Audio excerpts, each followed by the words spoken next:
నమస్తే, welcome to టీవీ8 news. నేను మీ ఆదిత్య. ముందుగా బులెటిన్ హెడ్లైన్స్.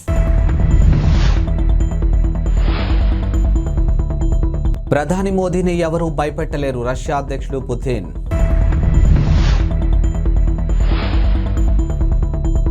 నాన్న త్వరలోనే కోలుకుంటారు, కవిత.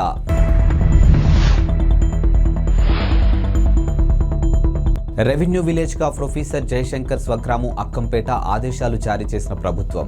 భారత ప్రధాని నరేంద్ర మోదీపై రష్యా అధ్యక్షుడు పుతిన్ మరోసారి ప్రశంసల వర్షం కురిపించారు. ప్రజా ప్రయోజనాల కోసం కఠినమైన నిర్ణయాలు తీసుకునేందుకు మోదీ వెనకాడరని వ్యాఖ్యానించారు. ఇక ఇరు దేశాల మధ్య అన్ని రంగాల్లో బలోపేతమవుతున్న సంబంధాల గురించి పుతిన్ ఓ చర్చా కార్యక్రమంలో మాట్లాడారు. ఇందుకు సంబంధించినటువంటి వీడియోను రష్యా ప్రభుత్వం టెలివిజన్ RT న్యూస్ నెట్టింటా పంచుకుంది. ఇక జాతీయ భద్రతా విషయంలో మోదీ నిక్కచ్చిగా వ్యవహరిస్తున్న తీరును తనకు ఆశ్చర్యం కలిగిస్తుందని పుతిన్ పేర్కొన్నారు. నిజం చెప్పాలంటే ఒక్కసారి నేను కూడా మోదీ ప్రజా ప్రయోజనాల దృష్ట్యా తీసుకున్న నిర్ణయాలు చూసి ఆశ్చర్యపోతామంటూ అని పేర్కొచ్చారు.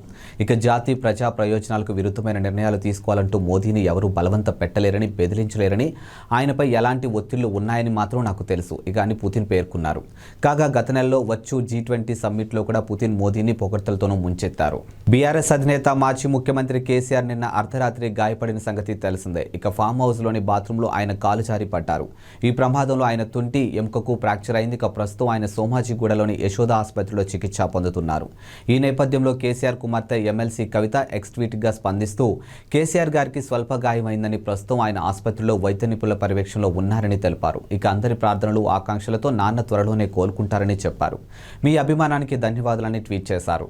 తెలంగాణ సిద్ధాంతకర్త ప్రొఫెసర్ జయశంకర్ స్వగ్రామమైనటువంటి హన్మకొండ జిల్లా ఆత్మకూరు మండలంలోని అక్కంపేటను రాష్ట్ర ప్రభుత్వం రెవెన్యూ గ్రామంగా గుర్తిస్తూ నిన్న ప్రాథమిక నోటిఫికేషన్ జారీ చేసింది. ఇక ముఖ్యమంత్రి రేవంత్ రెడ్డి ఆదేశాలతో ప్రధాన కార్యదర్శి శాంతికుమారి నోటిఫికేషన్ విడుదల చేశారు. ఇక అక్కంపేట ప్రస్తుతం పెద్దాపూర్ రెవెన్యూ గ్రామంలో భాగంగా ఉంది.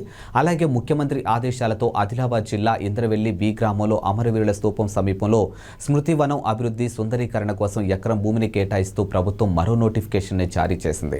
బీఆర్ఎస్ అధినేత కేసీఆర్ కు తుంటి ఎముక విరిగిన సంగతి తెలిసిందే. ఇక ఫామ్ హౌస్ లోని బాత్రూంలో ఆయన పట్టు తప్పి కాలు జారి పడ్డారు. ఇక ప్రస్తుతం ఆయన సోమాజిగూడలోని యశోద ఆసుపత్రిలో చికిత్స పొందుతూ ఉన్నారు.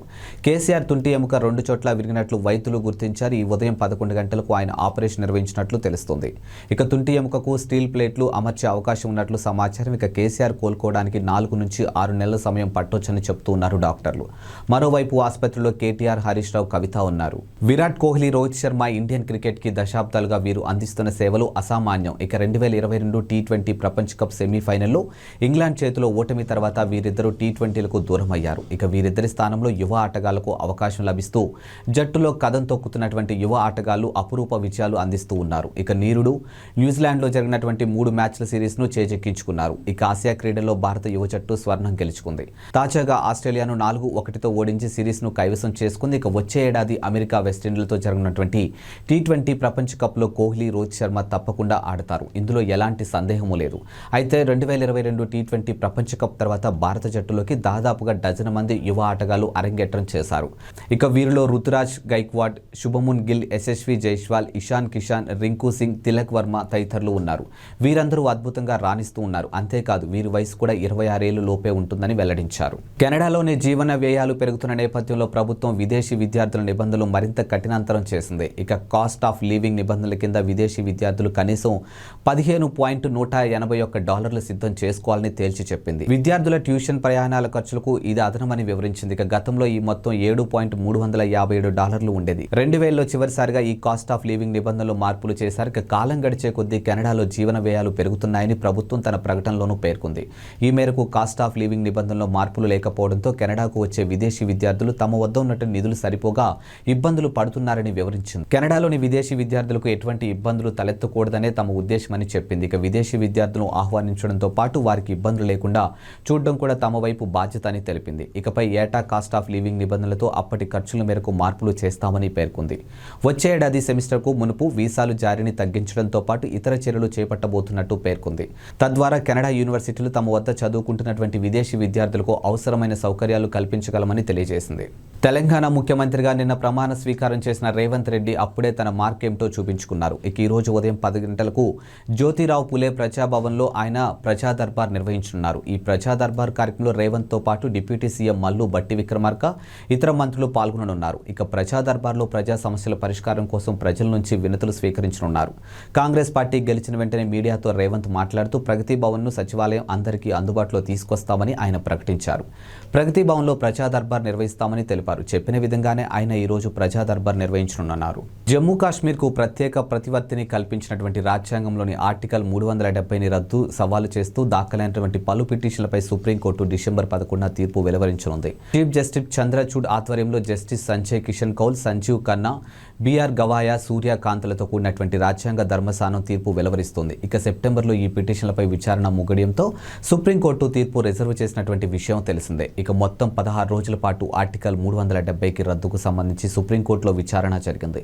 ప్రభుత్వం తరపున attorney general R Venkataramani, solicitor general Tushar Mehta, senior న్యాయవాదులు హరీష్ సాల్వే, రాకేష్ ద్వివేది, వి గిరి వాదనలు వినిపించారు. ఇక జమ్మూ కాశ్మీర్ నియోజకవర్గం అసెంబ్లీ రద్దు తర్వాత ఆర్టికల్ 370 శాశ్వతమైనదిగా మారిందని పిటిషనర్ల తరపున న్యాయవాదులు కోర్టుకు తెలిపారు. రాజ్యాంగ సవరణలకు అవకాశం కల్పించే ఆర్టికల్ 368 ద్వారా ఆర్టికల్ 370ని రద్దు చేయలేమని స్పష్టం చేశారు. రాష్ట్రంలో విద్యుత్ పరిస్థితి గందరగోళంగా ఉందని, విద్యుత్ పరిస్థితిపై సమగ్ర నివేదిక ఇవ్వాలని ముఖ్యమంత్రి రేవంత్ రెడ్డి అధికారులను ఆదేశించారు. ఇక కేబినెట్ సమావేశంలో విద్యుత్ పరిస్థితిపై విస్తృతంగా చర్చ జరిగింది. ఈ సందర్భంగా రేవంత్ రెడ్డి మాట్లాడుతూ సీఎండీపై చర్యలు తీసుకునే అవకాశం ఉందా అని రేవంత్ రెడ్డి అధికారులను ప్రశ్నించారు. ఇక శుక్రవారం జరగనున్నటువంటి సమీక్షకు సీఎండీని కూడా పిలవాలని ఆదేశించారు. ఇక సీఎండీ రాజీనామాను ఆమోదించవద్దని అన్నారు. ఇక 6 గ్యారెంటీలపై కర్ణాటకకు వెళ్లి అధ్యయనం చేయాలని సూచించారు. ప్రజల ఆకాంక్షల మేరకు అధికారుల పనితీరు ఉండాలని సూచించారు. ఇక అధికారులు సమర్థవంతంగా పనిచేయకుంటే ప్రభుత్వానికి ఇబ్బందులు వస్తాయని హెచ్చరించారు. ఏపీలో ఆర్టీసీ ఉద్యోగులు పదోన్నతులకు సంబంధించినటువంటి ప్రభుత్వ ఉత్తర్వులు జారీ చేసింది. ఇక ప్రభుత్వంలో విలీనానికి ముందున్నటువంటి విద్యార్హతల ప్రకారం పదోన్నతులు కల్పించాలని ప్రభుత్వ ఉత్తర్వుల్లోనూ పేర్కొంది. అన్ని విభాగాల్లో వివిధ క్యాడర్లో ఉన్న అధికారులు కానీ ఉన్నతాధికారులు కానీ సంబంధించినటువంటి ఉత్తర్వులను గత వారమే జారీ చేయగా తాజాగా కింది స్థాయి ఉద్యోగులకు సంబంధించి ఆదేశాలు ఇచ్చింది. వీరికి ప్రభుత్వంలో విలీనం తర్వాత ఇతర శాఖల్లో ప్రభుత్వ ఉద్యోగులుగా మాదిరిగా పదోన్నతులు కల్పించడానికి ఇబ్బందులు వచ్చాయని, గతంలో తక్కువ విద్యార్హతలతోనే డ్రైవర్, మెకానిక్ వంటి అనేక పోస్టులు ఆర్టీసీలో ఉద్యోగాలు పొందారని, ఇప్పుడు పదోన్నతులు కల్పించడానికి ప్రభుత్వ నిబంధనలు ఆటంకంగా మారాయి. దీంతో విలీనానికి ముందున్న పాత విద్యార్హతల ప్రకారమే పదోన్నతులు కల్పించేలా సర్కారు ఆదేశాలు ఇచ్చింది. దీనికి సీఎం, సీఎస్, ఆర్టీసీ ఎండీకి, ఎంఎన్యూకి అధ్యక్ష ప్రధాన కార్యదర్శులు పివి రమణారెడ్డి, వై శ్రీనివాసరావు కృతజ్ఞతలు తెలియజేశారు. హీరో నితిన్ తన కెరియర్లో హిట్ల కంటే ఫ్లాప్లే ఎక్కువగా చూశారు. ఇక దీనికి కారణం ఎక్కువగా రొటీన్ సినిమాలు చేయడమే. అలా అని ప్రయోగాత్మకంగా చేసిన సినిమాలన్నీ ఆడేశాయా అంటే అది కూడా జరగలేదు. కాకపోతే ఆయన కొత్తగా చేసినటువంటి ప్రయత్నాలు మాత్రం ఫలించాయి. ఇక 2005 నుంచి 2011 వరకు అంటే సుమారు 6 ఏళ్లలో నితిన్ ఒక్క హిట్టు కొట్టలేదు. ఈ 6 ఏళ్లలో ఆయన 6 సినిమాలు చేస్తే అన్ని డిజాస్టర్లు అయ్యాయి. ఇక 2012లో వచ్చినటువంటి ఇష్క్ సినిమాతో నితిన్కు బ్రేక్ ఇచ్చింది. ఈ సినిమాలో మళ్ళీ నితిన్ కెరియర్ గాడిలో పడింది. ఇక అక్కడి నుంచి నితిన్ సినిమాలకు మంచి మార్కెట్ ఏర్పడింది. టీడీపీ జాతీయ ప్రధాన కార్యదర్శి నారా లోకేష్ పాదయాత్ర ఉమ్మడి తూర్పుగోదావరి జిల్లాలో ఉంది. ఈ నెల 17న యువగలం విశాఖలో ముగియనుంది. తూర్పుగోదావరి తర్వాత విశాఖ జిల్లాలోకి అడుగు పెడుతుంది. ఈ క్రమంలో మాజీ మంత్రి, పోలిట్ బ్యూరో సభ్యుడు చింతకాయల అయ్యన్న పాత్రుడు పేరుతో కొన్ని ట్వీట్లు వైరల్ అవుతూ ఉన్నాయి. లోకేష్ పాదయాత్రకు సహకరించిన అంటూ అయ్యన్న వ్యాఖ్యలు చేసినట్లు కొందరు టీడీపీ కార్యకర్తల పేరుతో ట్వీట్లు వైరల్ చేస్తూ ఉన్నారు. ఈ క్రమంలో టీడీపీ స్పందించింది. అవన్నీ ఫేక్ అంటూ క్లారిటీ ఇచ్చారు. ఇక వైసీపీ అధికారికంగా చేయిస్తున్నటువంటి ఫేక్ పోస్టులు ఇవన్నీ అని, ఈసారి టీడీపీ సీనియర్ నేత అయ్యన్న పాత్రుడిపై పెట్టినటువంటి ఫేక్ పోస్ట్ ఇది అని, ప్రజలారా, కార్యకర్తలారా వైసీపీ ఫేక్ పోస్టులు నమ్మకండి అంటూ టీడీపీ ట్వీట్ చేసింది. ఇక ఈ ఫేక్ ట్వీట్ల విషయంలో జాగ్రత్తగా ఉండాలని అన్నారు. గతంలో కూడా టీడీపీ పేరుతో కొన్ని ఫేక్ ప్రెస్ నోట్లు కూడా వైరల్ అవుతున్న సంగతి తెలిసిందే. విశాఖపట్నంలోని ఏఎస్ రాజా గ్రౌండ్స్ వేదికగా జరిగినటువంటి బహిరంగ సభలో జనసేన అధినేత పవన్ కళ్యాణ్కి కీలక వ్యాఖ్యలు చేశారు.